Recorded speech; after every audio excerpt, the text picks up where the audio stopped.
যখন কিশোরীরে হাতে সুতোয় বোনা সবুজ গ্রাম, যখন রং তুলিতে আঁকা বাংলার মুখ অবিরাম,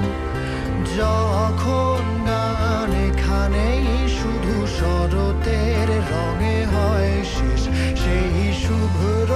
কাশ ফুল ঘিরে দেখে যায় সবুজ